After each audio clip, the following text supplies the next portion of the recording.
Igbo calendar, April 2024.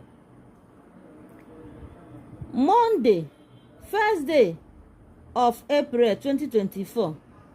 Market day is Orie, Ahiorie. Tuesday, 2nd April 2024. Market day is Afo. Wednesday, 3rd April 2024. Market day is Nkwo. Thursday, 4th Eke. Friday, 5th Orie. Saturday, 6th Afo. Sunday, 7th Nkwo. Monday, ya bụ second week. Monday, Eke day.